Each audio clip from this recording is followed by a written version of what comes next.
Dear students, आज की video में हम बात कर रहे हैं ऑर्गेनिक केमिस्ट्री के मल्टीपल चॉइस क्वेश्चन के बारे में।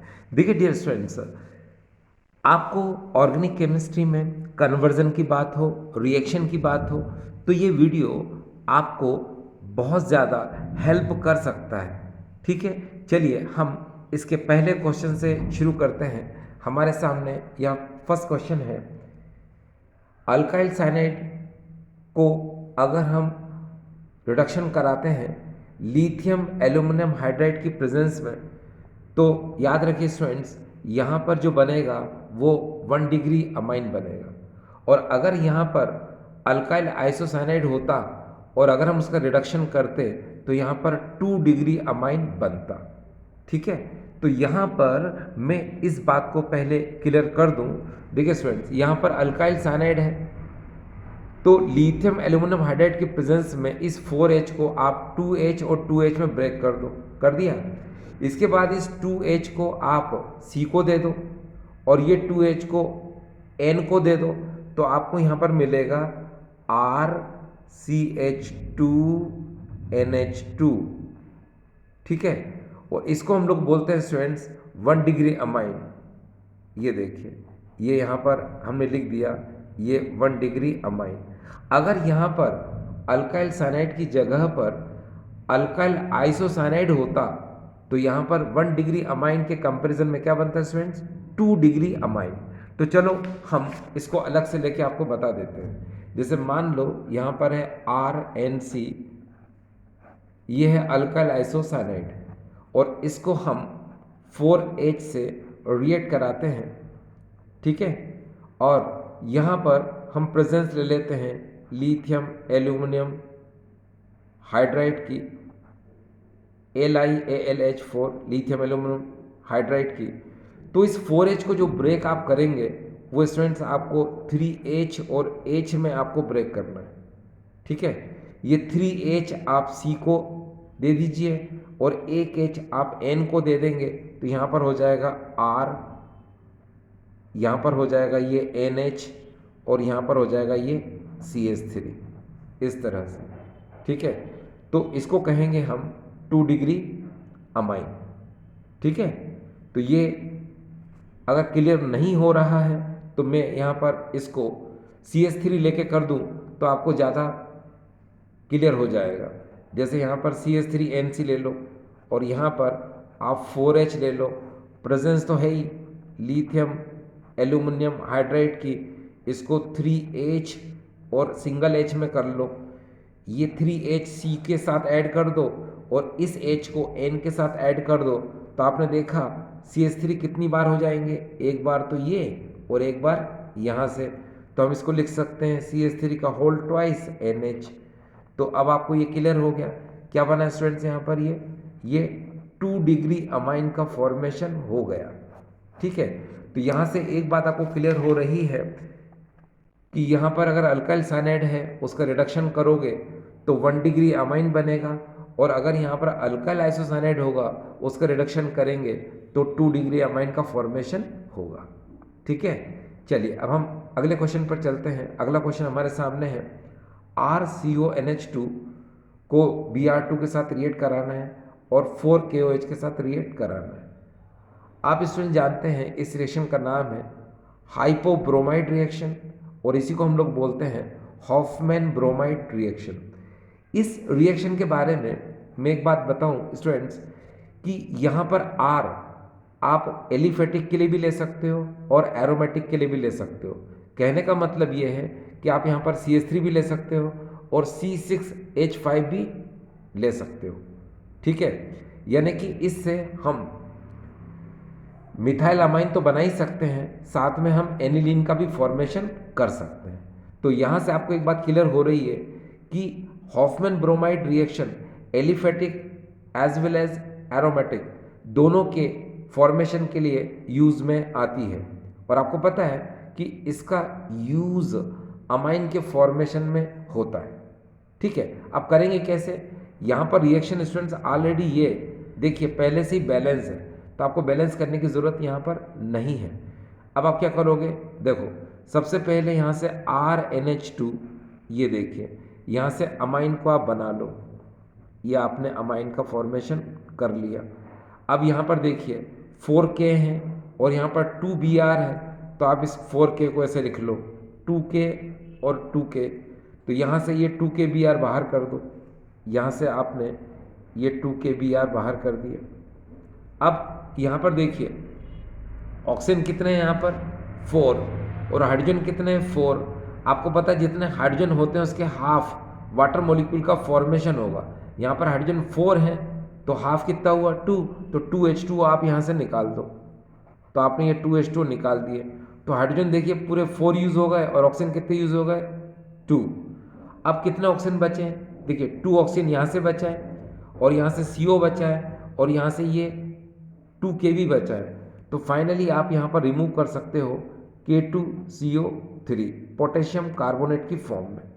ठीक है, तो आपने देखा कि ये जो हॉफमैन ब्रोमाइड रिएक्शन है इसमें क्या बन रहा है 1 डिग्री अमाइन, यानी कि हम कह सकते हैं एलिफेटिक प्राइमरी अमाइन भी बन सकता है और एरोमेटिक प्राइमरी अमाइन भी इस हॉफमैन ब्रोमाइड रिएक्शन में बन सकता है। ठीक, चलिए अब हम आगे की तरफ बात करें। देखो स्टूडेंट्स, आपको पता है हॉफमैन ब्रोमाइड रिएक्शन को हम डिग्रेडेशन रिएक्शन भी कहते हैं। क्यों? क्योंकि अमाइड में जितने कार्बन है यहाँ पर उसमें से एक कार्बन अमाइन के फॉर्मेशन के वक्त क्या हो जाता है कम हो जाता है। क्यों? क्योंकि ये जो CO है वो CO3 फॉर्मेशन कर लेता है, इसीलिए यहाँ पर जो अमाइन बनता है उसमें एक कार्बन क्या हो जाता है कम। ठीक है, चलिए अब हम अगले क्वेश्चन पर चलते हैं। अगला क्वेश्चन हमारे लिए है RNO2 नाइट्रो अल्केन और यहाँ पर प्रेजेंस है SN प्लस HCl, यहाँ डाइल्यूट HCl है। ठीक है, और यहाँ पर H क्योंकि ये रिडक्शन हो रहा है तो यहाँ पर आपको बैलेंस करने के लिए आप यहाँ 6H ले लो। अब 6H लेने से क्या होगा स्टूडेंट्स, याद रखें 6H को आप लिख सकते हो क्या 4H और 2H। क्यों? क्योंकि ये 4H जो है ये 2 ऑक्सीजन के साथ 2H2O बना लेंगे। ठीक है, और ये 2H N के साथ ऐड कर दो तो यहाँ पर हो जाएगा RNH2 यानी कि अमाइन बन जाएगा और यहाँ से ये 2H2 क्या हो जाएंगे रिमूव हो जाएंगे। ठीक, अब हमारे सामने अगला क्वेश्चन है 4th नंबर C6H5N2Cl, इसको हम लोग बोलते हैं बेंजीन डाइजोनियम क्लोराइड और हमारे सामने यहाँ पर दिया हुआ है H3PO2 प्लस H2O। H3PO2 के साथ हमेशा H2O रहता ही है। ठीक है, और इसको हम लोग बोलते हैं इसको हाइपोफॉस्फोरस एसिड। अब होता ये है कि जब इसका हम एक्वस सॉल्यूशन यूज़ करते हैं तो ये जो हाइपोफॉस्फोरस एसिड है ये फॉस्फोरिक एसिड में कन्वर्ट हो जाता है। उसके लिए होता क्या है कि ये ऑक्सीजन इससे लेकर ये बना लेता है सबसे पहले H3PO3 का फॉर्मेशन कर लेता है। ठीक है, जिसको हम लोग कहते हैं फॉस्फोरिक एसिड। ठीक, अब यहाँ पर कितने H है स्टूडेंट्स 2H है यहाँ पर, तो आप 2H को कैसे लिख सकते हो H और H लिख सकते हो। तो यहाँ से देखिए एक HCl यहाँ से बाहर हो जाएगा, ये आपने एक HCl बाहर कर दिया। यहाँ से ये N2 भी बाहर हो जाएगा, ये देखिए आपने यहाँ से N2 बाहर कर दिया। अब जो ये H बच गया था उस H को आप इसको दे दो C6H5 को, तो क्या बना लेगा बेंजीन, यानी कि C6H6 का फॉर्मेशन कर लेगा। तो यहाँ पर मेन प्रोडक्ट हमको क्या मिलेगा स्टूडेंट्स बेंजीन, ये बेंजीन मिल गया। अब हमारे सामने है 5th क्वेश्चन, ये देखिए एनिलीन को हमको एक्वस ब्रोमीन के साथ रिएक्ट कराना है, इसको हम ब्रोमीन वाटर भी कहते हैं। यहाँ पर Br2 और यहाँ पर H2O को लिखा हुआ आपको दिया जा सकता है, नहीं तो फिर Br2 के साथ एक्वस लिखा हुआ है तो उसका मतलब यही होता है एक्वस ब्रोमीन यानी कि ब्रोमीन वाटर। अब यहाँ पर आपको पता है कि जो एनिलीन है इसको आप जब ब्रोमीन वाटर साथ रिएक्ट कराओगे तो आपको यहाँ पर 3Br2 यूज़ करना पड़ेगा। क्यों? क्योंकि जो एनिलीन में जो NH2 ग्रुप है ये ऑर्थोपेरा डायरेक्टर होता है, तो ऑर्थोपेरा डायरेक्टर होने की वजह से ये एमिनो ग्रुप इस बेंजीन रिंग पर ऑर्थोपेरा आर्थो 3 जगह पर अटैक कराता है। ठीक है, अब देखिए कैसे, यहाँ पर आप बेंजीन बना लो, पहले ये बेंजीन बना लेते हैं ऐसे और यहाँ पर NH2 लिख देते हैं। ये क्या है स्टूडेंट्स एनिलीन है। अब यहाँ पर आर्थो पोजीशन कहाँ है, यहाँ, फिर पैरा कहाँ है, यहाँ, फिर आर्थो कहाँ है, यहाँ। तो यहाँ पर जब अटैक करेगा बी आर, यहाँ पर अटैक करेगा, यहाँ पर अटैक करेगा और यहाँ पर अटैक करेगा, तो यहाँ से 3 एच निकलेंगे, यानी 3 एच यहाँ से निकलेंगे। वो 3 एच इस 3 बी आर के साथ, क्योंकि बी आर कितने यहाँ पर 3 2 6, देखो ना भाई, ये 3 बी आर और 3 बी आर है ना। अगर 3 बी आर ने अटैक किया था तो 3 बी आर बच गए थे। ये 3 बी आर यहाँ से जो 3 एच निकले हैं उनके साथ 3 एच बी आर का क्या करेंगे, फॉर्मेशन कर लेंगे। और यहाँ जो मेन प्रोडक्ट बनेगा आपको पता है 1 2 3 4 5 6, क्योंकि एमिनो ग्रुप जहाँ पर है उसके बाद ये 2 नंबर पर आता है, तो 2 4 6 ट्राइब्रोमो एनिलीन इसका नाम हो जाएगा, 2 4 6 और हो जाएगा ये ट्राइब्रोमो एनिलीन। ये देखिए, ठीक है। अब हम अगले क्वेश्चन पे जा रहे हैं स्टूडेंट्स। तो अगला क्वेश्चन हमारे सामने है C6H5NH2 CHCl3 और ये है अल्कोहलिक KOH। ये रिएक्शन आपको नज़र आ रही है, यानी आपको समझ आ रही है ये कौन सी रिएक्शन है। इसको हम लोग बोलते हैं carpal amine reaction. Carpal amine reaction में आप देख रहे हो कि यहाँ पर ये जो KOH है बैलेंस नहीं है, इसलिए इसको आगे आप यहाँ पर 3 लिख दो, ठीक है।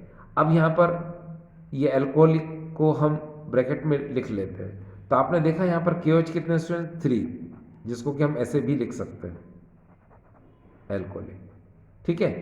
अब 3K है यहाँ पर, तो ये 3K 3Cl के साथ मिलकर इस तरह से ये 3KCl का क्या करेंगे, फॉर्मेशन कर लेंगे। ये कर लिया। इसके बाद आप देख सकते हो यहाँ H कितने 3, फिर एक ये 4 और 2 ये कितने हो गए 6 और ऑक्सीजन कितने यहाँ पर 3, तो यहाँ पर आप 3H2O बाहर निकाल दो, ये आपने बाहर निकाल दिया, ठीक है। तो यहाँ से 3KCl तो पहले ही बाहर हो गए थे और 3 ऑक्सीजन है, इसलिए 3H2O भी आपने बाहर निकाल दिया। अब यहाँ क्या बचेगा स्टूडेंट, देखो C6H5N और ये वाला C ये बच गया है, तो यहाँ पर हमको मिलेगा फिनाइल आइसोसाइनाइड, यानी कि C6H5NC ये हमको मिलेगा। ये हो गया हमारा मेन प्रोडक्ट, इसका नाम है फिनाइल आइसोसाइनाइड, ठीक है। अब हम इस 7th क्वेश्चन पर आ गए और 7th क्वेश्चन में स्टूडेंट देखिए यहाँ पर है ये बेंजीन डाइजोनियम क्लोराइड।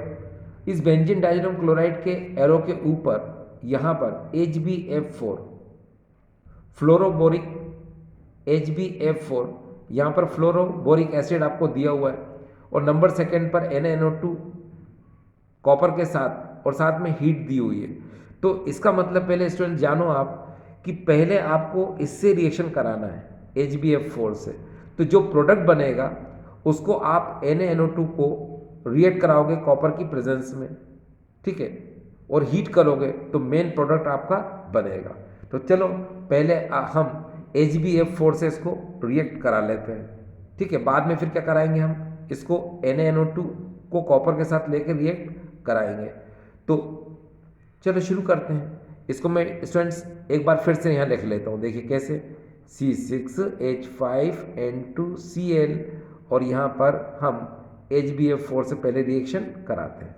तो देखिए क्या होगा, यहाँ से आप HCl बाहर निकाल दो, निकाल दिया, और BF4 को N2 के साथ आप जोड़ दो, तो यहाँ क्या हो जाएगा, देखिए C6H5N2BF4 और यहाँ से जो निकाला था वो आपने HCl करके यहाँ ऐसे लिख दिया। अब यहाँ पर ये जो C6H5N2BF4 है तो इसका नाम है benzene diazonium fluoroborate, benzene diazonium fluoroborate, benzene diazonium fluoroborate, ये हमको यहाँ पर मिल गया। अब हम क्या करेंगे, इसको वापस से लेंगे C6H5N2BF4 को, यानी बेंजीन डाइजोनियम फ्लोरोबोरेट को। अब हम क्या कराएंगे, इसको रिएक्ट कराएंगे NaNO2 के साथ, तो यहाँ पर हम ले लेते हैं NaNO2 के साथ और यहाँ पर ऊपर लिख देते हैं कॉपर और यहाँ हीट कर देते हैं। तो देखिए अब यहाँ पर क्या होगा, यहाँ पर स्टूडेंट्स याद रखिए सबसे पहले ये जो BF3 है इसको ब्रेक कर लो। कैसे? BF3 में और F में, ठीक है। तो यहाँ पर क्या होगा, पहले यहाँ से NaF बाहर निकाल दो, तो आपने यहाँ से NaF बाहर निकाल दिया। फिर यहाँ से ये BF3 भी बाहर निकाल दो, तो आपने यहाँ पर ये BF3 भी बाहर निकाल दिया। फिर यहाँ से ये जो N2 है इसे भी बाहर निकाल दो, तो आपने यहाँ से प्लस N2 भी बाहर निकाल दिया। अब क्या बचा, C6H5NO2, तो बस ये मेन प्रोडक्ट हो जाएगा C6H5NO2। इसको कहेंगे हम नाइट्रोबेंजीन। तो नाइट्रोबेंजीन क्या हो जाएगा स्टूडेंट्स, हमारा मेन प्रोडक्ट हो जाएगा। तो ये इतना क्लियर हो गया आपको। अब देखिए स्टूडेंट्स, अब हम अगले क्वेश्चन पर जा रहे हैं और अगला क्वेश्चन हमारे सामने है ये 8th नंबर। अब यहाँ पर ये जो 8th नंबर आपको क्वेश्चन नज़र आ रहा है, इसमें देखिए ये है प्रोपाइन और यहाँ पर Hg2 प्लस और साथ में H2SO4 दे रखा है। तो स्टूडेंट्स ये जो रिएक्शन है इसको हम लोग बोलते हैं हाइड्रेशन ऑफ अल्काइन। और ये जो हाइड्रेशन ऑफ अल्काइन है इसके अंदर जो मेन प्रोडक्ट आपको मिलेगा वो होगा एसीटोन। अगर मैं आपको इसकी डायरेक्ट रिएक्शन करके यहाँ बताऊँ कि भाई यहाँ पर एसीटोन बनेगा इस तरह से, तो आप भी थोड़े सरप्राइज होंगे कि भाई ये एसीटोन आपने डायरेक्ट कैसे बना दिया। तो चलो मैं इसको है ना अलग से आपको समझा देता हूँ। देखिए स्टूडेंट्स, यहाँ पर सबसे पहले इस क्वेश्चन को मैं लिख लूँ। देखिए ये है CH3C ट्रिपल बॉन्ड CH। आपको पता है ये प्रोपाइन है, प्रोपाइन, और इसको हम अनसिमेट्रिकल अल्काइन भी कहते हैं, ठीक है। क्योंकि ये जो बॉन्ड है इस बॉन्ड के बीच में अगर मैं पेन ऐसे रख दूं तो आप इधर देखेंगे कि इधर 2 कार्बन है और इधर 1 है, यानी इधर सिंगल कार्बन है, इधर 2 कार्बन है, तो दैट इज अ अनसिमेट्रिकल, ठीक है। सिमेट्रिकल कब होता, जब इधर भी 1 और इधर भी 1 होता तो सिमेट्रिकल होता। और आपको पता है जब भी अनसिमेट्रिकल एल्किन हो या फिर अनसिमेट्रिकल अल्काइन हो तो वहाँ पर मार्कोनिकॉफ रूल या फिर पेरोक्साइड इफेक्ट लगता है। और पेरोक्साइड इफेक्ट तब लगता है जब पेरोक्साइड की प्रेजेंस हो, लेकिन यहाँ पर क्या लगेगा, मार्कोनिकॉफ रूल लगेगा, ठीक है। तो चलो इसको आगे तो पहले प्रिपेयर कर लें। यहाँ पर जैसे Hg2 प्लस दे रखा है, इसका मतलब स्टूडेंट्स याद रखिए ये HgSO4 है, और ये याद रखिए कितना होता है स्टूडेंट्स, 1% HgSO4 होता है। और यहाँ पर जो H2SO4 दे रखा है ये डाइल्यूट H2SO4 होता है और ये होता है 42%। और यहाँ पर जो टेम्परेचर होता है स्टूडेंट्स वो होता है 333 केल्विन। और जब भी हाइड्रेशन ऑफ अल्काइन होगा तो याद रखिए वहाँ पर आप H2O से ही रिएक्शन कराएंगे। तो जब भी आपको ये नज़र आए तो आप समझ जाना कि प्लस H2 के साथ आपको रिएक्ट कराना है, जैसे मैंने यहाँ पर आपको बताया। अब मार्कोनिकॉफ रूल अगर लगेगा स्टूडेंट्स तो याद रखिए मार्कोनिकॉफ रूल में क्या होता है, पाई इलेक्ट्रॉनों का जो ट्रांसफॉर्मेशन होता है वो हमेशा कम हाइड्रोजन वाले कार्बन से ज़्यादा हाइड्रोजन वाले कार्बन की तरफ होता है। आपको पता है पाई इलेक्ट्रॉन कहाँ है, यहाँ। इधर कार्बन आपको इधर आपको हाइड्रोजन नज़र नहीं आ रहे हैं, इधर नज़र आ रहे हैं, तो हम कहेंगे कि पाई इलेक्ट्रॉनों का ट्रांसफॉर्मेशन किधर होगा डियर, इधर लेफ्ट से राइट की तरफ, अकॉर्डिंग टू मार्कोनिकॉफ रूल। अब क्या है यहाँ पर H2O है तो आप H पॉजिटिव OH नेगेटिव ऐसे करोगे, ठीक है। अब जिस तरफ इलेक्ट्रॉन आते हैं वो नेगेटिव होता है, पता है आपको, तो यहाँ पर कौन जुड़ जाएगा, H पॉजिटिव। यहाँ से इलेक्ट्रॉन जा रहे थे इसलिए यहाँ पर प्लस होगा, इस प्लस से कौन जुड़ जाएगा स्टूडेंट्स, OH। तो देखिए यहाँ पर क्या, अब हमको कंपाउंड मिलेगा CH3, C के नीचे आ जाएगा OH और डबल बॉन्ड यहाँ पर हो जाएगा CH2 इस तरह से। लेकिन ये जो कंपाउंड है ये अनस्टेबल है, क्योंकि यहाँ पर इसके आगे अगर हम बात करें ऐसे तो यहाँ पर होगा टोटोमेरिज्म, लिख देता हूँ मैं यहाँ पर टोटोमेरिज्म, इसको हिंदी में कहते हैं चला व्यवता। तो टोटोमेरिज्म में क्या होता है, माइग्रेशन ऑफ हाइड्रोजन होता है। तो आप क्या करोगे, ये जो बॉन्ड है इसको आप इधर शिफ्ट कर दो, तो ये वाला हाइड्रोजन किधर चला जाएगा, इधर। और जब ये बॉन्ड इधर आएगा तो डबल बॉन्ड ऑक्सीजन हो जाएगा, तो यहाँ पर हो जाएगा CH3C डबल बॉन्ड ऑक्सीजन और हो जाएगा CH3। तो इस तरह से आपने देखा कि एसीटोन का फॉर्मेशन हो जाएगा। इसी को हम प्रोपेनोन कहते हैं, इसी को हम डायमिथाइल कीटोन कहते हैं, और एसीटोन तो आप बोलते ही हो। ठीक है, तो ये क्लियर है स्टूडेंट्स। अब हम आगे की तरफ बात करें, ये क्वेश्चन नंबर 9 है यहाँ पर, और 9 नंबर क्वेश्चन को देखो स्टूडेंट्स। ये फिनॉल है और यहाँ पर हम इसको मिथाइल क्लोराइड के साथ रिएक्ट करा रहे हैं एनहाइड्रस एल्यूमिनियम क्लोराइड की प्रेजेंस में। तो याद रखिए स्टूडेंट्स, यहाँ पर ऑर्थोक्रिसोल एंड पैराक्रिसोल दोनों का फॉर्मेशन होगा। कैसे होगा देखिए, यहाँ पर जो ये CH3Cl है, यहाँ पर इसने 2 मॉलिक्यूल दे दिए, ठीक है, और अगर नहीं देता तो भी हमको पता है कि ऑर्थोक्रिसोल और पैराक्रिसोल ही बनेगा, क्योंकि आपको पता है कि ये बेंजीन है और बेंजीन पर जो ये OH ग्रुप है, और ये जो OH ग्रुप होता है स्टूडेंट्स याद रखिए ये ऑर्थो पैरा डायरेक्टर होता है, यानी ये ऑर्थो पर अटैक कराएगा और पैरा पर अटैक कराएगा। तो यहाँ पर जो CH3 है एक बार ऑर्थो पर ऐड होगी, एक बार पैरा पर ऐड होगी। अगर मान लो जैसे CH3Cl है, इसको आप ऐसे लिख लो CH3Cl, ये CH3 अगर ऑर्थो पर अटैक करेगा तो यहाँ से H निकलेगा, वो इस Cl के साथ HCl बना लेगा, और अगर ये CH3 पैरा पोजिशन पर अटैक करता है तो यहाँ से H निकलेगा, वो इस Cl के साथ चला जाएगा। ठीक है, तो अब बिकॉज जब भी ऑर्थो पैरा फॉर्मेशन होता है तो रिएक्शन को बैलेंस किया नहीं जाता है, लेकिन अगर यहाँ पर इसने 2 दे दिया तो ऑब्वियसली हमको यहाँ पर भी 2 करना पड़ेगा स्टूडेंट्स, और यहाँ जो बनेगा वो देख लीजिए आप, एक बार OH और यहाँ हो जाएगा CH3, फिर एक बार पैरा पोजीशन पर भी हम कर दें इसको, ये OH और यहाँ पर CH3, और आपने देखा एक CH3 ने यहाँ अटैक किया तो H निकला, एक CH3 ने यहाँ अटैक किया तो H निकला। ठीक है, तो यहाँ पर 2Cl और इस तरह से 2H यानी 2HCl का फॉर्मेशन हो जाएगा ऐसे। इसका नाम है स्टूडेंट्स ऑर्थोक्रिसोल और इसका नाम है पैराक्रिसोल। यहाँ लिख देते हैं ऑर्थोक्रिसोल और ये हो जाएगा पैराक्रिसोल। अब अगर हम यहाँ पर इस 10th नंबर के क्वेश्चन की बात करें, ये देखिए, तो याद रखिए स्टूडेंट्स, यहाँ पर कंसंट्रेटेड HNO3 दे रखा है और प्रेजेंस है यहाँ पर कंस H2SO4 की, तो याद रखिए यहाँ पर जो कंपाउंड बनेगा वो बनेगा पिक्रिक एसिड, यानी कि 2,4,6 ट्राइनाइट्रोफिनॉल। ठीक है, तो उसके लिए आपको क्या करना पड़ेगा, इसको 3 लगा दो यहाँ पर बैलेंस करने के लिए, और यहाँ पर अब क्या करोगे आप, देखो स्टूडेंट्स इसको हम लोग बोलते हैं नाइट्रेशन, और नाइट्रेशन में जो कंसंट्रेट HNO3 होता है उसको ब्रेक करना आपको आना चाहिए।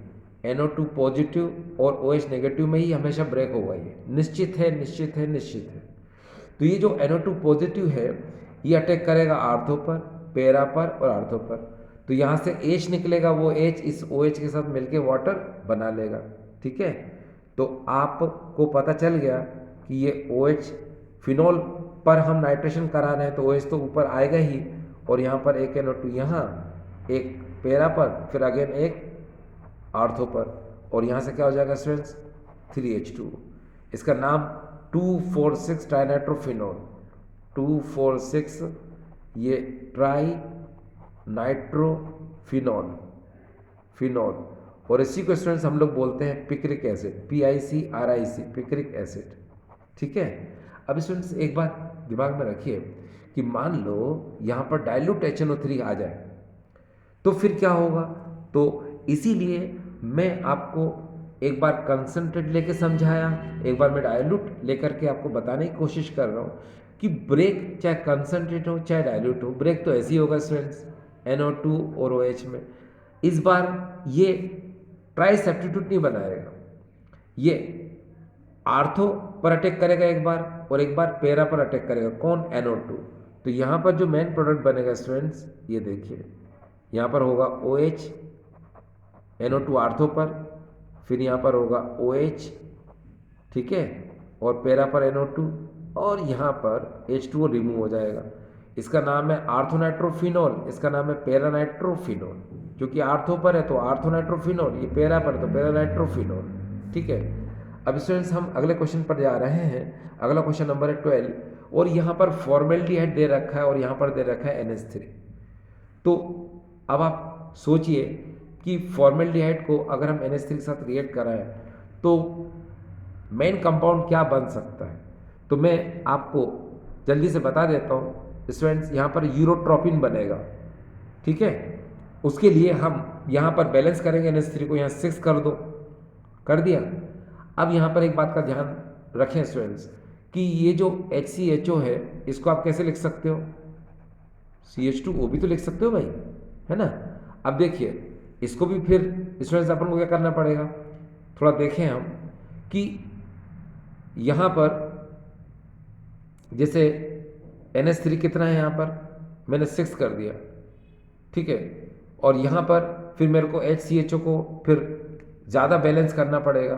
तो फिर एक काम किया जा सकता है स्टूडेंट्स, देखिए अगर मैं फॉर्मेल्डिहाइड को यहाँ 6 कर दूँ, ठीक है, तो यहाँ पर 6 ऑक्सीजन हो जाएंगे, और यहाँ पर मैं 4 NH3 कर दूँ तो यहाँ पर क्या हो जाएगा, ये 12 हाइड्रोजन हो जाएंगे। क्यों? क्योंकि आपको पता है जितने ऑक्सीजन होते हैं उतने ही वाटर मॉलिक्यूल बाहर निकलेंगे, ठीक है। तो यहाँ पर देखिए 4 3 जा 12 हाइड्रोजन, ये 12 हाइड्रोजन, 6 1 जा 6 ऑक्सीजन, तो ये क्या हो जाएंगे स्टूडेंट्स, यहाँ से 6 H2O रिमूव हो जाएगा। तो मैं यहाँ पर पहले 6 H2O लिख देता हूँ, ये मैंने लिख दिया। अब यहाँ पर क्या होगा, क्या क्या बचा है, अब देखिए CH2 कितने बचे स्टूडेंट्स, 6, तो आप यहाँ पर लिख दो CH2 बचे हैं 6, और N कितने बचे हैं 4, तो N को लिख देते हैं यहाँ पर हम 4। तो इसको हम लोग कहेंगे हेक्सामिथाइलिन टेट्राअमाइन, तो ये हो जाएगा मेन प्रोडक्ट, ठीक है। तो हेक्सामिथाइलिन टेट्राअमाइन, और ये रिएक्शन स्टूडेंट ऐसे ही होगी। देखो यहाँ पर क्या है कि आपको पता है कि जब भी फॉर्मल्डिहाइड से रिएक्शन होगी अमोनिया के साथ तो क्या बनेगा, हेक्सामिथाइलिन टेट्रामाइड। अगर कंफ्यूजन होता भी है तो आपको पता है हेक्सामिथाइलिन मतलब ये 6 लेना है और ये क्या लेना है 4, ठीक है। ये क्लियर हो गया स्टूडेंट इतना। चलिए अब हम आगे की तरफ चलते हैं और क्वेश्चन नंबर हम ले रहे हैं इस बार 13 नंबर क्वेश्चन, ठीक है। तो 13 नंबर क्वेश्चन लेते हैं। ये देखिए स्टूडेंट्स, अब हमारे सामने ये 30 नंबर क्वेश्चन है, और 30 नंबर क्वेश्चन में देखिए यहाँ पर ये है क्लोरोफॉर्म। इसको हम एयर के साथ रिएक्ट कराएंगे सनलाइट की प्रेजेंस में। तो यहाँ पर जो बनने वाला प्रोडक्ट होगा वो होगा स्टूडेंट्स फॉस्जीन। क्या होगा स्टूडेंट्स, फॉस्जीन होगा। अब यहाँ पर इसको मैं और क्लियर करने के लिए यहाँ पर एक अलग से पेज में बताने की कोशिश करूँ स्टूडेंट्स। ये देखिए यहाँ पर मैंने ये CHCl3 क्लोरोफॉर्म ले लिया और यहाँ पर मैं ले लेता हूँ O2, ठीक है। अब यहाँ पर ये क्लोरोफॉर्म अगर एयर के साथ रिएक्ट करता है, ठीक है, लाइट की प्रेजेंस में, तो यहाँ पर हमको पता है क्या बनेगा, फॉस्जीन गैस बनेगी। उसके लिए मुझे थोड़ा सा यहाँ पर पहले 2 लगाना पड़ेगा बैलेंस करने के लिए। अब ये 2CHCl3 को मैं कैसे लिख सकता हूँ, देखिए इसको 2 टाइम में ऐसे लिख सकता हूँ CHCl3 CHCl3 ऐसे लिख सकता हूँ। फिर Cl3 को मैं कैसे लिख सकता हूँ, यहाँ पर Cl3 है, एक बार मैं Cl लिख दूँ, एक बार Cl2 लिख दूँ, ये लो। सिमिलरली यहाँ पर भी Cl और फिर Cl2, ये देखो, ठीक है। अब यहाँ O2 तो है ही। अब देखो एक HCl आप यहाँ से निकाल दो, एक HCl आप यहाँ से निकाल दो, तो आपने यहाँ से 2 HCl को बाहर निकाल दिया। अब यहाँ क्या बचा स्टूडेंट्स, C और Cl2, C और Cl2। अब ऑक्सीजन कितने यहाँ पर 2 हैं, एक ऑक्सीजन इसको दे दो, ये COCl2 बना लेगा। अब इसको नहीं देंगे तो बुरा लगेगा, चलो इसको भी दे दो भाई, इसको भी दे दिया, ठीक है। तो क्या देखा आपने कि यहाँ पर 2 मॉलिक्यूल्स ऑफ COCl2 का फॉर्मेशन हो गया। इसी को हम लोग बोलते हैं कार्बोनाइल क्लोराइड, और इसी को हम लोग कहते हैं फॉस्जीन गैस। ये पॉइजनस गैस होती है स्टूडेंट्स, इसको स्मेल करने से डेथ भी हो सकती है, ठीक है। ये क्लियर। चलिए अब हम अगले क्वेश्चन की तरफ जा रहे हैं। अगला क्वेश्चन हमारे सामने है, देखिए CH3 CH2 CH double bond CH2, इसको कहेंगे हम ब्यूट1इन यानी ब्यूटीन। और यहाँ पर HBr का एडिशन हमें करना है, और यहाँ पर अगर प्रेजेंस दे दी इसका मतलब हमको यहाँ परऑक्साइड इफेक्ट का यूज़ करना है। और सेम रिएक्शन है। और अगर यहाँ परऑक्साइड नहीं लिखा हुआ है तो याद रखिए स्टूडेंट्स, यहाँ पर हमें मार्कोनिकॉफ रूल का यूज़ करना पड़ेगा। तो चलो पहले हम इस क्वेश्चन को कर लेते हैं, 15 नंबर है ना। तो यहाँ लिख देते हैं एम आर का मतलब होता है मार्कोनिकॉफ रूल। आपको पता है मार्कोनिकॉफ रूल में हमेशा 2 प्रोडक्ट बनता है, और इसमें आप देख सकते हैं पाई इलेक्ट्रॉन कहाँ पर है, यहाँ पर। ये कम हाइड्रोजन है, ये ज़्यादा हाइड्रोजन है, तो पाई इलेक्ट्रॉन को मूवमेंट कर दो, ऐसे कर दिया। अब इस HBr में H पॉजिटिव होता है और Br नेगेटिव होता है। यहाँ इलेक्ट्रॉन आएंगे तो ये नेगेटिव होगा, इसलिए H को आप यहाँ जोड़ दो। इसने इलेक्ट्रॉन दिए थे, डोनेट किए थे, तो प्लस है, तो इस प्लस से Br को ऐड कर दो। तो यहाँ स्टूडेंट्स क्या होगा, CH3 CH2 CH, ये हो जाएगा यहाँ पर Br, और फाइनली ये हो जाएगा CH3। ठीक है, अब इसका नाम देखिए क्या हो जाएगा, 2 ब्रोमोब्यूटेन। देखो 1 2 3 4 2 ब्रोमोब्यूटेन। तो नाम आपको क्लियर है ना, 1 2 3 4 2 ब्रोमोब्यूटेन, ये इसका नाम हो जाएगा। ठीक, अब हम इसको देखें, यहाँ परऑक्साइड की प्रेजेंस है, तो आप समझ जाएंगे अगर परऑक्साइड की प्रेजेंस है तो एंटी मार्कोनिकॉफ रूल, जिसको हम खराश इफेक्ट, जिसको हम मेयो इफेक्ट, जिसको हम परऑक्साइड इफेक्ट भी बोलते हैं, है ना, और उसी को हम एंटी मार्कोनिकॉफ रूल बोलते हैं। अब मार्कोनिकॉफ रूल में अगर पाई इलेक्ट्रॉन इधर गए कम हाइड्रोजन से ज़्यादा, तो इधर ज़्यादा हाइड्रोजन से कम हाइड्रोजन की तरफ जाएंगे, तभी तो कहा जाएगा भाई एंटी मार्कोनिकॉफ रूल। एंटी मतलब उल्टा, अपोजिट, है ना। तो यहाँ से आप पाई इलेक्ट्रॉन को इधर भेज दो, भेज दिया आपने। अब ये H पॉजिटिव है, ये Br नेगेटिव है, इसने इलेक्ट्रॉन दिया तो ये प्लस हो जाएगा, ये माइनस। ये कब होगा, जब इलेक्ट्रॉन ट्रांसफर होंगे। ठीक है, अब इस प्लस से आप Br जोड़ दो, और यहाँ पर इस माइनस से H को जोड़ दो, तो स्टूडेंट्स यहाँ पर हो जाएगा CH3 CH2 और CH2 एंड CH2Br, ये देखिए। और इसका नाम हो जाएगा यहाँ पर 1 2 3 4 1 ब्रोमोब्यूटेन। तो मैं यहाँ लिख देता हूँ 1 ब्रोमोब्यूटेन। तो अब आप ये बात हमेशा दिमाग में रखें स्टूडेंट्स, कि जब भी एंटी मार्कोनिकॉफ रूल का यूज़ होगा तो वहाँ पर जो प्रोडक्ट है यहाँ, ठीक है, 1 प्रोडक्ट बनेगा, 1 और यहाँ माफ़ करना, और यहाँ मार्कोनिकॉफ रूल में क्या बनेगा, हमेशा 2। तो इसका नाम क्या है, 2 ब्रोमोब्यूटेन, ये है 1 ब्रोमोब्यूटेन। क्लियर। अब स्टूडेंट्स हम आगे की तरफ अगर चलते हैं और क्वेश्चन नंबर लेते हैं ये 16 नंबर।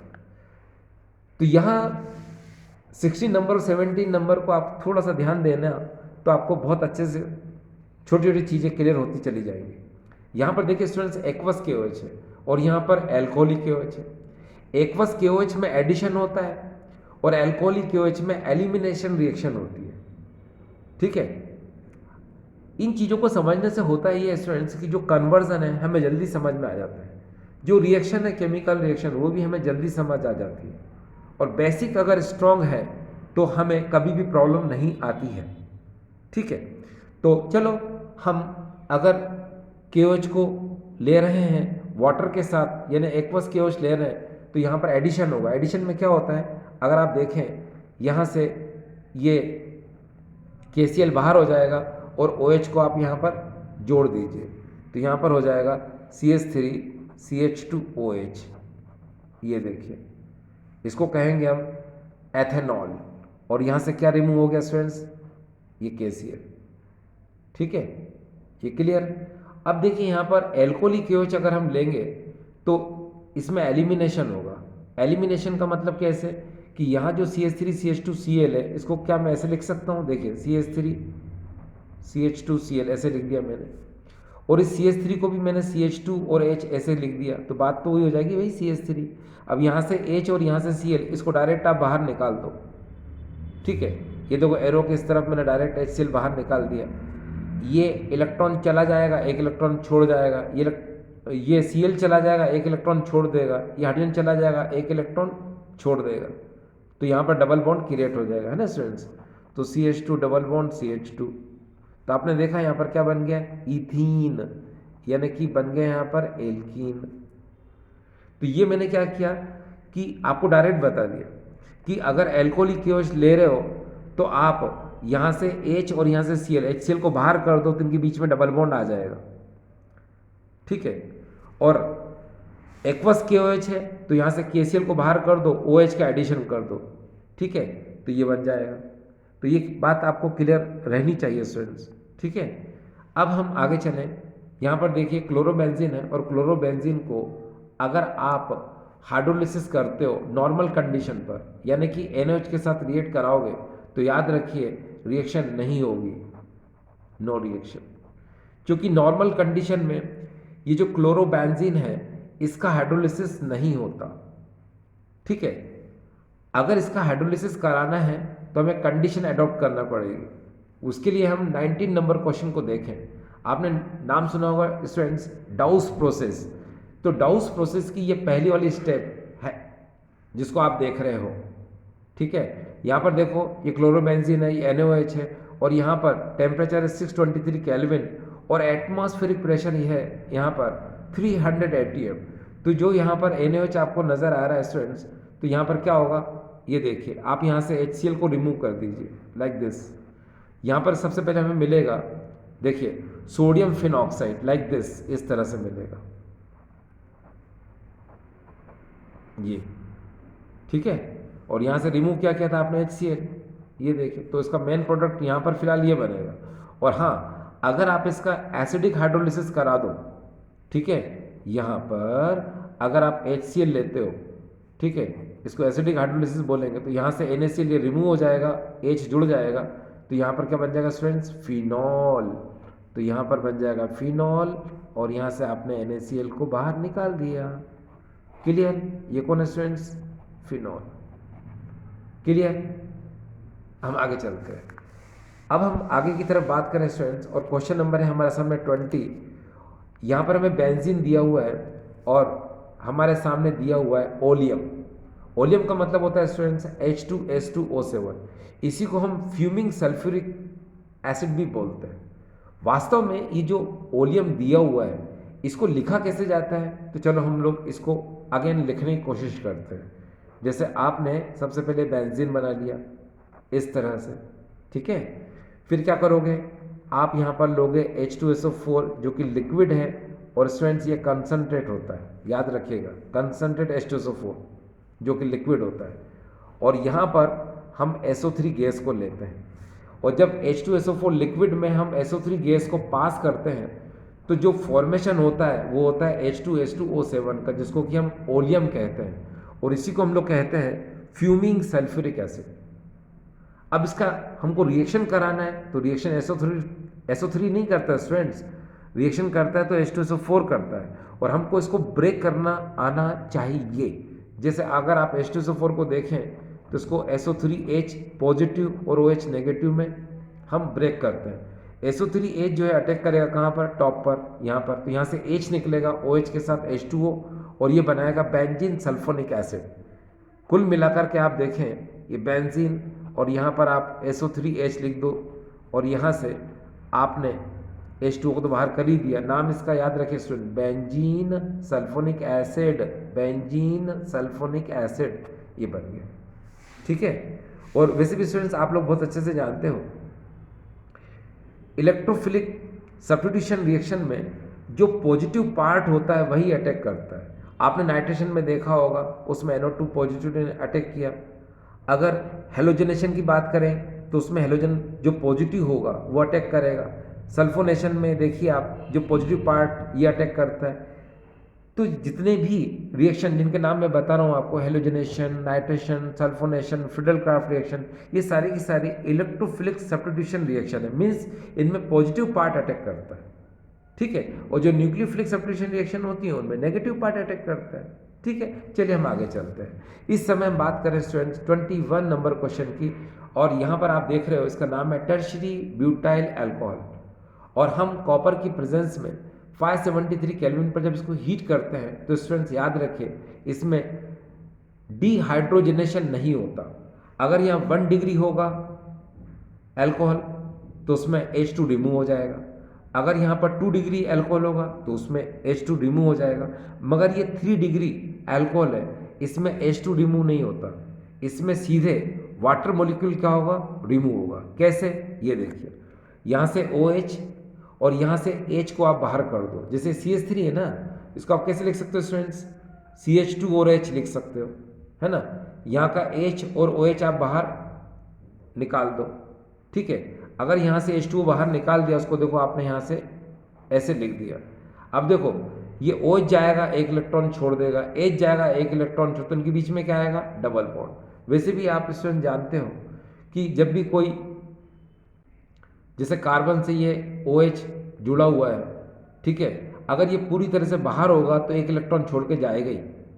और यहाँ पर जैसे ये CH3 था, उसको आपने CH2 और H लिखा, और H अगर यहाँ से जाएगा तो वो भी एक इलेक्ट्रॉन छोड़ के जाएगा, तो ऑब्वियसली यहाँ बीच में क्या जाएगा, एक बॉन्ड क्रिएट हो जाएगा ना, डबल बॉन्ड आ जाएगा। तो यहाँ जो मेन प्रोडक्ट बनेगा क्या बनेगा, देखो CH3, C ऊपर हो जाएगा CH3, और नीचे की तरफ आ जाएगा स्टूडेंट्स यहाँ पर CH2, ठीक है। तो यहाँ पर आपने देखा कि ये मेन प्रोडक्ट आपका बनकर तैयार हो गया, ठीक है। अगर आप यहाँ पर कार्बन देखें 1 2 3 4, ठीक है, क्योंकि आपने यहाँ से OH और यहाँ से H निकाला था, इसलिए ये एल्किन का फॉर्मेशन हो गया, ठीक है। अब आप इसकी नेमिंग करना चाहे तो ऐसे भी कर सकते हो आप, कैसे 1 2 3 2 मिथाइल प्रोपीन, ठीक है। तो ये क्लियर हो रहा होगा आपको। अब हम आगे चल रहे हैं स्टूडेंट्स, ये फिनॉल है और आप इसकी O2 से रिएक्शन करा रहे हो, यानी कि इस फिनॉल का अगर आप ऑक्सीडेशन कराओगे तो पेरा बेंजोक्विनोन का फॉर्मेशन होगा स्टूडेंट्स। कैसे होगा, देखो ये फिनॉल है और अगर आप एयर से रिएक्ट कराओगे इसको, तो यहाँ पर क्या होगा, इसको मैं अलग से समझाने की कोशिश करता हूँ स्टूडेंट्स। देखिए यहाँ पर सबसे पहले हम ले रहे हैं, ये देखिए ये फिनॉल ले लिया और यहाँ पर हम इसको O2 से रिएक्ट करा रहे हैं, है ना। तो आप O2 को कैसे लिख सकते हो, OO ऐसे लिख लो, ठीक है। अब यहाँ पर आप देखिए कि अगर ये एक ऑक्सीजन इसकी पैरा पोजीशन पर अटैक करता है तो यहाँ से H निकलेगा, वो H, ये वाला H और ये O, H2O रिमूव हो जाएगा। अगर H2O रिमूव हो गया, उसको आपने ऐसे लिख दिया। अब आपने देखा एक ऑक्सीजन नीचे और एक ऑक्सीजन ऊपर रहेगा, और आपको पता होगा स्टूडेंट्स कि single oxygen always attach by the double bond, अकेला ऑक्सीजन हमेशा डबल बॉन्ड से जुड़ता है। तो आप क्या करोगे, बेंजीन बनाते समय आप ये सर्कल नहीं बनाओगे।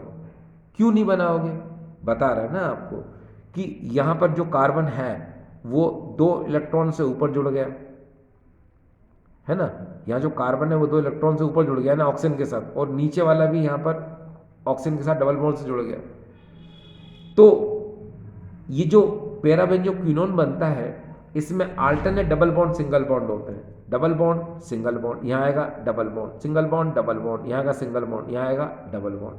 तो इसका नाम स्टूडेंट्स याद रखिए, इसको हम लोग बोलते हैं पैरा बेंजोक्विनोन। और यहाँ पर एक बात स्टूडेंट बता दूँ कि ये जो पैरा बेंजोक्विनोन है ये पिंक कलर का होता है, यानी गुलाबी रंग का होता है। और यहाँ पर ये जो फिनॉल है ये कलरलेस होता है, इसमें कोई कलर नहीं होता, लेकिन एयर के कांटेक्ट में आने की वजह से ये पिंक कलर का हो जाता है। पिंक कलर का क्यों होता है, क्योंकि ये पैराबेंजोक्विनोन का फॉर्मेशन कर लेता है, ठीक है। तो आपको एग्जाम में कभी भी फिनॉल प्लस O2 यानी एयर ऐसे भी मिल सकता है, और अगर ये ऐसे नहीं मिले स्टूडेंट्स तो याद रखिए वो आपको ऐसे भी दे सकते हैं। देखिए इस तरह से फिनॉल, यहाँ पर एरो, यहाँ पर Na2Cr2O7 और H2SO4। तो इनकी प्रेजेंस से यहाँ पर क्या बनेगा, नेसेंट ऑक्सीजन, वो नेसेंट ऑक्सीजन मतलब 2O, है ना। तो उनमें से एक ऑक्सीजन नीचे आएगा, ठीक है, यहाँ से H निकलेगा, वो H और ये H जो दूसरा वाला ऑक्सीजन था उसके साथ मिलकर वाटर बना लेगा और वापस से यहाँ पर पैराबेंजोक्विनोन बन जाएगा, जो कि मैंने अभी आपको बताया था। और अगर क्लियर नहीं हो रहा है तो चलो मैं एक बार फिर से क्लियर कर देता हूँ स्टूडेंट्स। यहाँ देखिए, यहाँ पर ये मैंने बनाया फिनॉल लाइक दिस, और यहाँ पर कर दिया मैंने लाइक दिस, इस तरह से। और प्रेजेंस तो आपको पता ही है, ठीक है ना। अब यहाँ पर अगर हम जैसे Na2Cr2O7, यहाँ पर K2Cr2O7, ठीक है, यहाँ पर KMnO4, ठीक है, साथ में H2SO4, ये H2SO4 ये कॉमन है। H2SO4 इसके साथ भी आ सकता है, इसके साथ भी, इसके साथ भी, ठीक है। और यहाँ पर जो आपको दे रखा है ये देखिए Na2Cr2O7 और H2SO4 दे रखा है। तो यहाँ कुछ भी हो, आपको नेसेंट ऑक्सीजन लेना है ना। ये दो ऑक्सीजन आपने लिख लिए, एक ऑक्सीजन अटैक किया, यहाँ से H निकला, एक H, ये O, वाटर बना लेगा, और फिर से वही बात like this, you know students. ये देखो, ये पैराबेंजोक्विनोन का फिर से फॉर्मेशन हो गया, ये देखो, क्लियर। चलिए स्टूडेंट्स, अब हम अगले क्वेश्चन की तरफ जा रहे हैं। अगला क्वेश्चन स्टूडेंट्स ये है 23 नंबर क्वेश्चन। आप यहाँ पर ये चीज़ देखिए कि ये कार्बोनाइल ग्रुप है और यहाँ पर आपको दे रखा है ZnHg, जिंक अमलगम, और नीचे दे रखा है कंसंट्रेट HCl। तो ये जब भी आपको नजर आता है स्टूडेंट्स, तो याद रखिए इसको बोलते हैं हम क्लेमेंशन रिडक्शन। और क्लेमेंशन रिडक्शन में जब भी यहाँ पर आप कार्बोनाइल कंपाउंड यानी कि एल्डिहाइड और कीटोन के साथ रिडक्शन कराओगे तो आपको यहाँ पर याद रखना 4H लेना ही पड़ेंगे, क्योंकि इस 4H का मतलब होता है 2H और 2H। यहाँ से ये 2H H2O की फॉर्म में बाहर निकल जाएगा, ठीक है, और ये 2H इस C के साथ इस तरह से जुड़ जाएंगे स्टूडेंट। देखिए C डबल बॉन्ड, ठीक है। यहाँ पर आपको क्या करना है, दो वैलेंसी पूरी करना है, एक H इधर जुड़ जाएगा और एक H इधर जुड़ जाएगा, लाइक दिस, इस तरह से। अगर ये क्लियर नहीं हो रहा है तो मैं आपको यहाँ पर इसको ऐसे बता देता हूँ, ये ऐसे हो जाएगा, ऐसे, ठीक है। और भी क्लियर नहीं हो रहा है, कोई बात नहीं स्टूडेंट्स, चलो एक बार फिर से बता देता हूँ मैं आपको, उसमें क्या बात है। चलिए देखिए, यहाँ पर ये कार्बोनाइल ग्रुप ऐसे लिख देते हैं, ठीक है, और यहाँ पर कर देते हैं 4H, और प्रेजेंस तो आपको पता ही है स्टूडेंट्स, जिंक अमलगम ZnHg, और यहाँ पर हो जाएगा कंसंट्रेट HCl। ये देखिए, तो यहाँ पर देखो 4H को कैसे लिखोगे, 2H और 2H, तो यहाँ से H2 आप बाहर निकाल दो, 2H को जोड़ दो, तो यहाँ हो जाएगा क्या, CH2। इसको बोलते हैं स्टूडेंट्स हम अल्केन, ऐसे, और यहाँ से क्या निकल जाएगा, H2। तो आपको क्लियर हो गया। देखो क्या होता है स्टूडेंट्स, याद रखिए, इसे आपने यहाँ पर कीटोन ले लिया सपोज, ये देखिए ऐसे, है ना, तो निकलेगा यहाँ से H2O, और CH2, यहाँ CH2 बना, तो नेचुरल स्टूडेंट्स आप देखो ना, ये क्या है, एल्केन ही तो है। तो क्लियर हो रहा है ना आपको, यहाँ तक क्लियर स्टूडेंट्स। देखिए स्टूडेंट्स, हमारे सामने अभी 24 नंबर क्वेश्चन है। यहाँ पर आप देख सकते हैं ये शुगर C12H22O11, यहाँ पर H2O है, और यहाँ पर ये इन्वर्टेस है जो कि ईस्ट, YEAST, ईस्ट से ये ऑब्टेंड होते हैं, चाहे हम इन्वर्टेस की बात करें या फिर हम जाइमेस की बात करें। तो देखिए स्टूडेंट्स, ऊपर यहाँ पर C12H22O11, और अगर आप इसको H2 से रिएक्ट कराओगे तो देखो H यहाँ पर कितने स्टूडेंट्स, 2, ऑक्सीजन कितना 1, एक ऑक्सीजन इसको दे दो तो ये हो जाएगा 12, ये 2H इसको दे दो तो ये हो जाएगा 24, ठीक है। अब उसको 2 से डिवाइड कर दो तो यहाँ हो जाएगा C6H12O6, अगेन C6H12O6। तो आपने देखा यहाँ पर बनेगा ग्लूकोज और ये बनेगा फ्रक्टोज। अब आप सोच रहे होंगे कि दोनों का मॉलिक्यूलर फार्मूला सेम है, तो पता कैसे चलेगा कि ये ग्लूकोज है फ्रक्टोज है।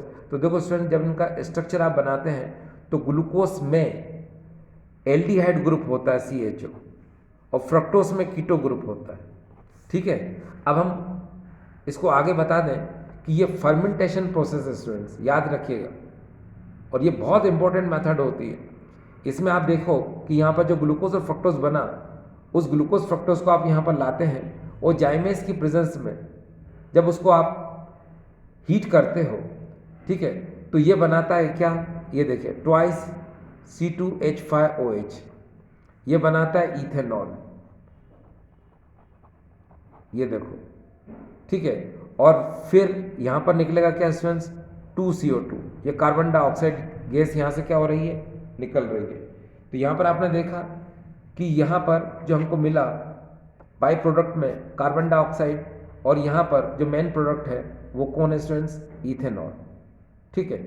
अगर आप यहाँ पर काउंट करो तो देखिए कार्बन 6 हैं, देखो 2 2 4 6, हाइड्रोजन देखिए 5 2 10 और 2 12, तो ये आप देख सकते हो।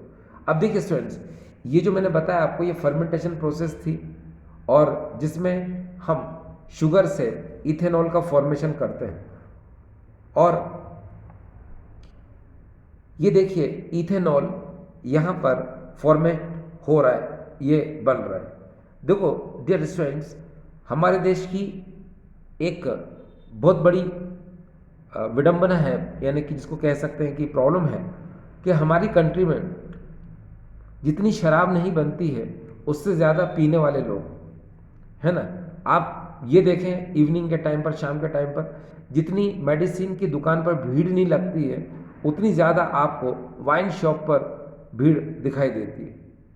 और ये देखिए, ये सब हम बनता हुआ अपनी आंखों के सामने यहाँ पर अभी देख रहे हैं।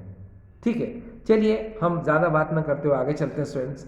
ये देखिए 25 नंबर क्वेश्चन है और यहाँ पर आप देख सकते हैं ये अल्काइल हैलाइड है और यहाँ पर है सोडियम एल्कोक्साइड।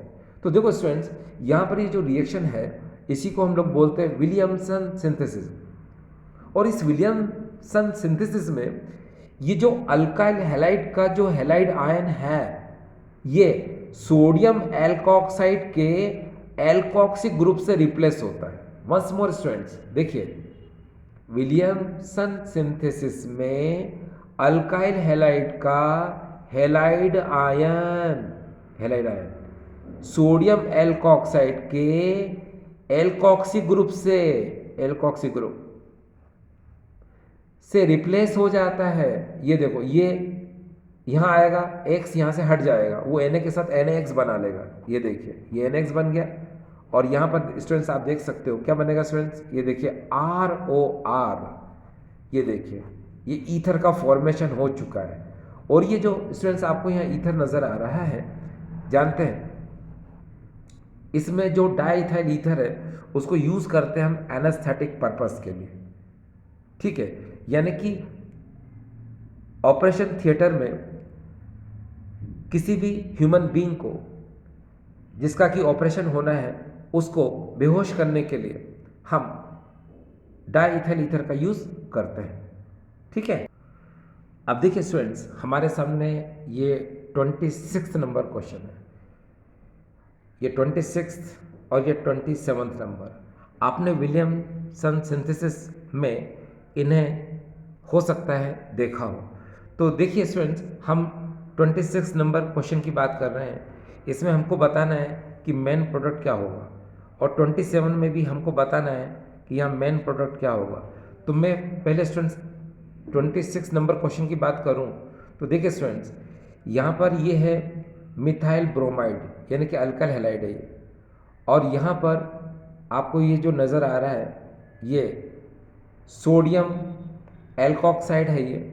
ठीक है, आपको यहाँ पर ये जानना पड़ेगा स्टूडेंट्स कि यहाँ पर ये जो सोडियम एल्कोक्साइड है ये न्यूक्लियोफाइल तो होते ही हैं, as well as strong base भी होते हैं। यानी कि जो सोडियम एल्कोक्साइड होता है, ये सोडियम एल्कोक्साइड होता है, ये स्ट्रॉन्ग बेस तो होते ही हैं और ये स्ट्रॉन्ग न्यूक्लियोफाइल भी होता है। या इसको ऐसे कह सकते हैं स्टूडेंट्स कि ये जो सोडियम एल्कोक्साइड है ये न्यूक्लियोफाइल तो होते ही हैं, साथ ही साथ ये स्ट्रॉन्ग बेस भी होते हैं। ठीक है, और इसीलिए ये क्या करते हैं, ये एलिमिनेशन रिएक्शन भी दे सकते हैं और सब्स्टिट्यूशन रिएक्शन भी दे सकते हैं। अब यहाँ पर इसको मैं क्लियर कर देता हूँ। जैसे आप यहाँ पर देखें, ये यहाँ पर ये अल्काइल ब्रोमाइड है यानी मिथाइल ब्रोमाइड मान लो।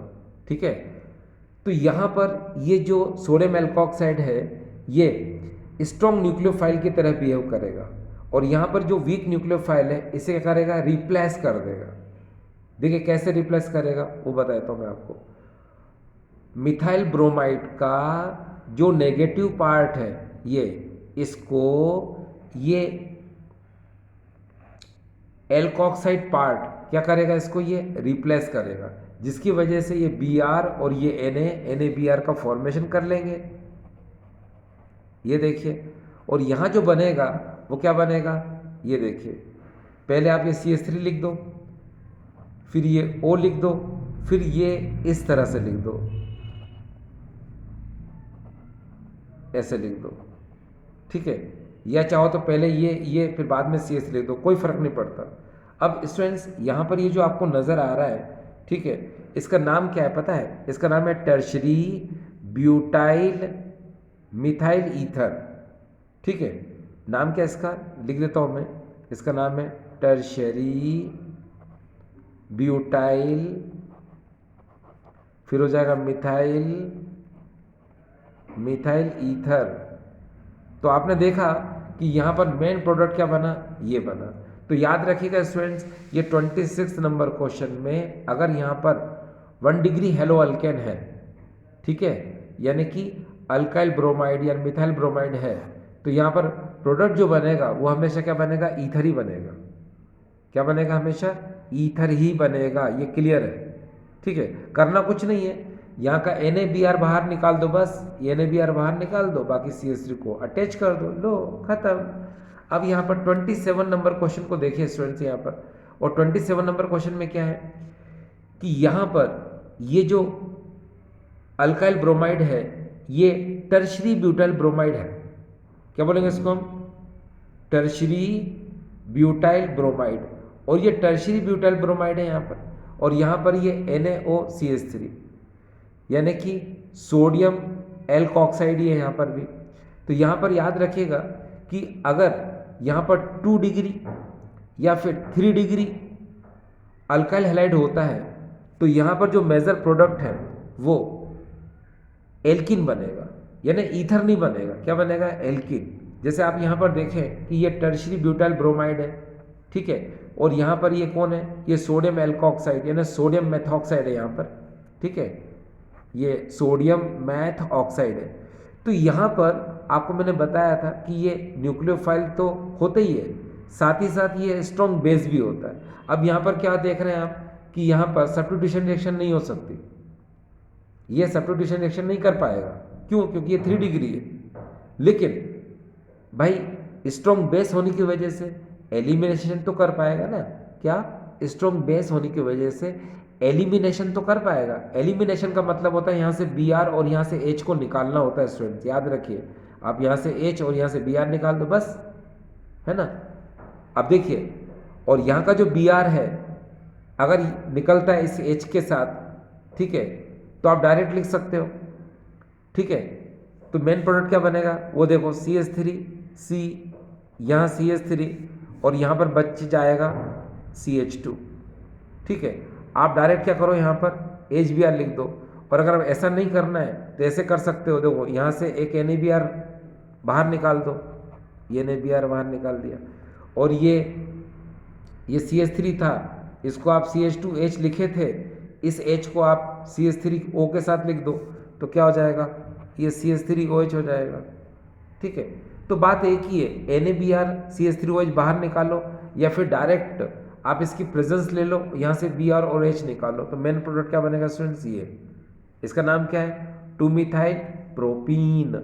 तो ये हो जाएगा स्टूडेंट्स, इसका नाम 2-मिथाइल प्रोपीन, ये हो जाएगा आपका मेन प्रोडक्ट, ठीक है स्टूडेंट्स। देखिए, आज का वीडियो बनाने का उद्देश्य यही था स्टूडेंट्स कि आपको ऑर्गेनिक केमिस्ट्री थोड़ी इजी लगे, ठीक है, आप अच्छे मार्क्स ला सकें, ठीक है। Thank you.